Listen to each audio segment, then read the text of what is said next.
किसानों की याद करते हैं और भारत देश झारखंड प्रदेश किसानों का देश है। तो निसंदेह मैंने कल सर्वदलीय बैठक में सुझाया भी था कि अगर समय मिले तो माननीय अध्यक्ष महोदय अपने विशेषाधिकार का प्रयोग करते हुए 2 घंटा कम से कम एड ऑन कीजिए समय में और कृषि पे चर्चा कीजिए, किसानों की स्थिति पे चर्चा की जाए। इस बार अतिवृष्टि जी, अगर आप धान की दृष्टि से देखें तो धान इस बार ठीक ठाक होगा, चूँकि धान के लिए इस बार हमें लगता है कि तमाम जो इससे पहले बाद खेत जिसे कहते हैं हम लोग वो परती रहता था, लेकिन इस बार जिस प्रकार बारिश हुई है इस बार बहियार, कनारी या हेर के अलावा बाद में भी धान अच्छा होगा। लेकिन उसके बाद एक प्रभाव ये भी पड़ा है कि आपका मक्का तथा इत्यादि जो बाकी फसल होते हैं उनका नुकसान हुआ है। तो इस पर मैंने कल भी सुझाव दिया था माननीय अध्यक्ष महोदय थे, मुख्यमंत्री महोदय को, कि 2 घंटा कम से कम मानसून सत्र को कृषि सत्र का नाम दिया जाए और 2 घंटा किसानों पे विशेष चर्चा की जाए।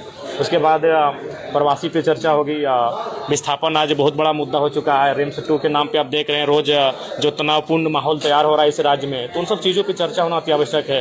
धनबाद में आप देख सकते हैं कि कोयला खनन में किस प्रकार से अवैध ओबी डंप का मामला प्रकाश में आता है, अवैध खनन का मामला प्रकाश में आता है। तो इन चीज़ें पर बहस बहुत आवश्यक है और मैं अपने हिसाब से अपना जो मुझे समय अलॉटमेंट किया जाएगा उसके हिसाब से मैं इन विषय पर चर्चा करूंगा। रिम्स 2 को लेकर क्या रिम्स 2 बनना चाहिए? देखिए रिम्स 2 निसंदेह बनना चाहिए, लेकिन जमीन जो विवादित हो रही है उस जमीन पर चर्चा होनी चाहिए। क्योंकि भूमि अधिग्रहण अधिनियम 2013 स्पष्ट कहती है कि आप जिस जमीन का किसी भी योजना परियोजना के लिए अधिग्रहण करते हैं उसमें 70 से 80% रैयतों की रजामंदी होनी आवश्यक है। तो अगर रैयत रजामंदी करते हैं तो ठीक है, नहीं तो आप आसपास में बहुत सारी ऐसी जगह है जो सरकारी जमीनें हैं या फिर जीएम की ऐसी जमीनें हैं जो रैयतों का रैयतों के अधीन ना होकर सरकार के अधीन है, तो उन जमीनों पर आप चर्चा कर सकते हैं। उन जमीनों पर रिम्स 2 होना चाहिए, रिम्स 3 भी होना चाहिए। आज सबसे ज्यादा अगर बुरा स्थिति राज्य में किसी चीज का है तो स्वास्थ्य का है। क्योंकि हम लोग माननीय विधायक है तो हम लोग प्रतिदिन इन चीजों से गुजरते हैं। लोग हमारे पास आते हैं, विधायक जी मदद करिए, विधायक जी डॉक्टर को फोन कर दीजिए, विधायक जी कुछ फी माफ करवा दीजिए। ये प्रत्येक दिन कम से कम औसतन 5 से 10 समस्याएं आती हैं स्वास्थ्य संबंधी। तो निसंदेह रिम्स 2 रिम्स 3 तक होना चाहिए, लेकिन विवाद नहीं होना चाहिए। इधर रहेगा सदन के भीतर आपका, देखिए नहीं, हम तो जनता की आवाज बनकर आए हैं। जो जनता इन 3 महीनों में मैंने जिन चीजों को देखा सामने घटित हुई, जिन चीजों पे बात करनी चाहिए, मैं उन चीजों से सीधा बात रखूंगा। सबसे ज्यादा दुखी किस बात को लेकर हुए? विस्थापन।